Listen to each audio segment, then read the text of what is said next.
अस्सलाम वालेकुम, welcome back to my channel ये अकेडमी। तो यहाँ पे मैं आतम जी का 2024 इंग्लिश का गेस्ट पेपर 10 क्लास का शेयर करने वाली हूँ। सारे ही 10 क्लास के 2024 के गेस्ट पेपर्स को हम यहाँ पे देखने वाले हैं। रीडिंग में प्रॉब्लम हो रही हो तो वीडियो को स्लो कर लिएगा स्पीड की, ताकि आपको प्रॉब्लम ना हो रीड करते हुए, गेस्ट पेपर को सॉल्व करते हुए। हम यहाँ पे सारे ही गेस्ट पेपर्स को देखेंगे, यानी कि क्लास 10 के सारे ही आतम जी के सब्जेक्ट्स के गेस्ट पेपर्स को देखने वाले हैं 2024 के। इससे पहले मैंने आपके साथ प्रैक्टिकल सेंटर के 2024 के क्लास 10 के शेयर कर दिए हैं। जिन्होंने उस वीडियो को नहीं देखा है, काफी ज्यादा हेल्पफुल वीडियो है और आपने उन गेस्ट पेपर्स को जरूर सॉल्व करना है। और उसके बाद यहाँ पे ये वाले गेस्ट पेपर सॉल्व करने हैं। गेस्ट पेपर आपके लिए बहुत बड़ी एक गाइड होते हैं, बहुत हेल्पफुल होते हैं, आपने इसको मिस नहीं करना है, ठीक है।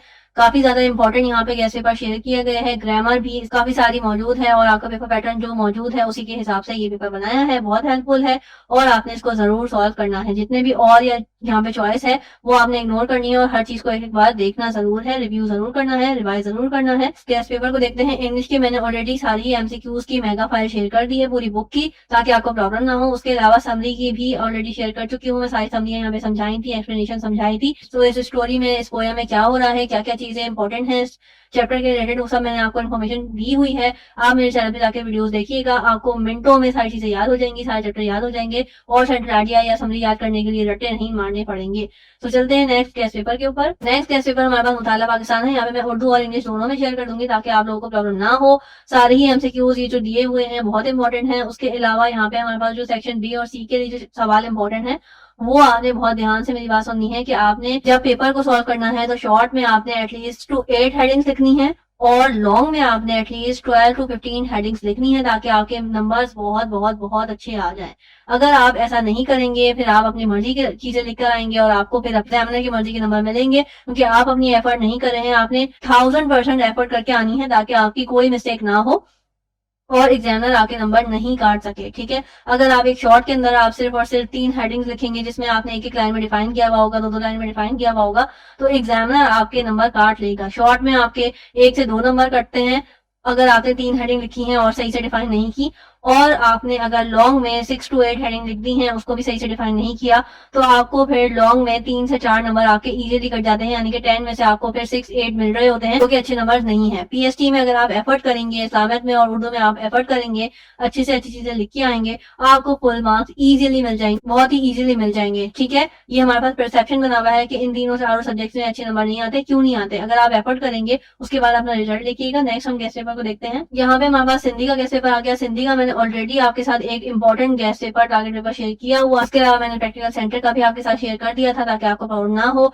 जिन स्टूडेंट ने सिंधी नहीं समझी है, उर्दू में जो मैंने ट्रांसलेशन आपको समझाई है, एक्सप्लेनेशन समझाई थी उर्दू में सारे ही चैप्टर्स की, सारी ही नज्मों की सिंधी की, तो वो आपको बहुत हेल्प करने वाली है। क्योंकि आपको जब तक स्टोरी नहीं पता होगी कि इस चैप्टर में, इस नज़म में कह क्या रहे हैं, क्या शायर फरमा रहे हैं, क्या मुसन्निफ ने लिखा है, तो आप ना ही क्वेश्चन आंसर अटेम्प्ट कर पाएंगे, ना खुलासा लिख पाएंगे, ना ही मरकजी ख्याल समझ आ रहा होगा आपको।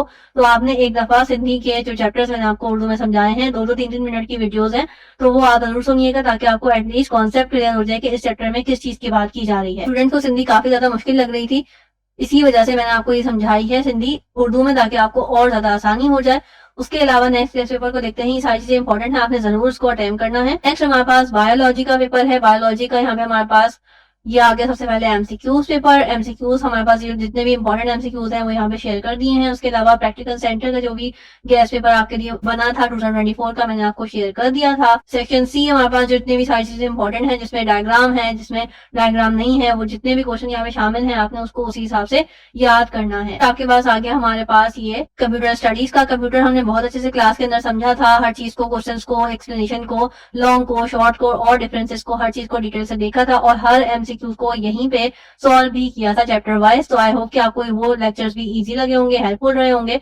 उसको फ्रेंड्स के साथ जरूर शेयर करिएगा। उसकी अलग से प्लेलिस्ट बनी हुई है क्लास 10 कंप्यूटर साइंस की, तो वो आप देख सकते हैं और उसके लेक्चर्स ले सकते हैं जिन स्टूडेंट ने अभी तक कंप्यूटर साइंस की तैयारी नहीं की है तो, ठीक है। इसके अलावा बुक के अगर आप एमसीक्यूज कंप्यूटर के सॉल्व करना चाह रहे हैं तो वो मैं ऑलरेडी करवा चुकी हूँ क्लास में, तो आप उसको देखिएगा ताकि आपको और ज्यादा आसानी हो जाए। यहाँ पे मैंने सारे ही आपको गेस्ट पेपर प्रोवाइड कर दी है ताकि आप लोगों को और ज्यादा आसानी हो जाए और आपके एग्जाम बहुत बहुत बहुत अच्छे हो जाए। उसके अलावा यहाँ पे हमारे पास आ गया केमिस्ट्री का। केमिस्ट्री का जितनी सारी चीजें इंपॉर्टेंट है वो ऑलरेडी मौजूद है और जिन स्टूडेंट्स को बैलेंस इक्वेशन में प्रॉब्लम हो रही है, मैं पहले भी बता चुकी हूँ कि बैलेंस इक्वेशन एक इंपॉर्टेंट चीज है आपकी केमिस्ट्री के लिए, तो मैं आपको ऑलरेडी बता भी चुकी हूँ, सिखा भी चुकी हूँ बैलेंस इक्वेशन किस तरह से करनी है। जिन स्टूडेंट्स को नहीं आती है वो जाके उस पर सीख सकते हैं, बहुत ही आसान होती है। उसके अलावा जितने भी शॉर्ट और लॉन्ग इंपॉर्टेंट थे वो मैंने आपको यहाँ पे शेयर कर दिए हैं गैस पेपर के थ्रू। नेक्स्ट हमारे पास है मैथ्स का most important most demanding paper है, और इसमें आपने सारी एमसीक्यूज को अच्छे से रिवाइज करना है। वीडियो को स्लो कर लिएगा if you are facing difficulty while reading. तो ये हमारे पास आ गया केमिस्ट्री के बाद मैथ्स का, और ये बहुत इंपॉर्टेंट गैस पेपर है। इसमें सारे ही क्वेश्चन को आपने सॉल्व करके रिव्यू करना है, सिर्फ ऊपर ऊपर से नहीं देखना, क्योंकि अक्सर ये होता है कि आप जब सॉल्व कर रहे होते हैं तो माइनस प्लस की मिस्टेक हो जाती है और आपका आंसर गलत हो जाता है। तो आप जितनी प्रैक्टिस करेंगे उतना ही आपके लिए और आपकी नंबर्स के लिए, आपके एग्जाम्स के लिए अच्छा है। नेक्स्ट हमारे पास आ गया यहाँ पे लास्ट, जो कि है फिजिक्स का, और फिजिक्स के सारे न्यूमेरिकल्स, सारे ही गैस पेपर्स, सारे न्यूमेरिकल्स बुक के और सारे एमसीक्यूज बुक के मैं ऑलरेडी यहाँ पे सॉल्व करवा चुकी हूँ। बोर्ड पे भी हमने सॉल्व किए थे, उसके अलावा हमने मेगा फाइल्स में भी काफी सारी चीजों को डिस्कस किया हुआ है, एमसीक्यूज की भी। तो ये आपके लिए इसीलिए प्रोवाइड किए जाते हैं कि आप बिफोर एग्जाम इन सब चीजों की तैयारी कर लें। जिन स्टूडेंट ने फिजिक्स के न्यूमेरिकल्स और एमसीक्यूज को नहीं समझा है वो अभी भी जाके समझ सकते हैं। मेरे चैनल पे वीडियोस अपलोड हो चुकी हैं आपकी आसानी के लिए, बहुत आसान तरीके से समझाया है, और रिवीजन भी चल रहा है क्लास 10 का फिजिक्स का, तो वो भी आप जाके देखिएगा, वो भी आपको बहुत ज्यादा फायदा देगा। सॉल्यूशन भी प्रोवाइड किए हुए हैं। तो ये थी आज की वीडियो, आज का लेक्चर। आई होप कि आपको हेल्पफुल रहा होगा। फ्रेंड्स के साथ जरूर शेयर करिएगा, लाइक कीजिएगा, दुआ में याद रखिएगा। टिल देन अल्लाह हाफिज।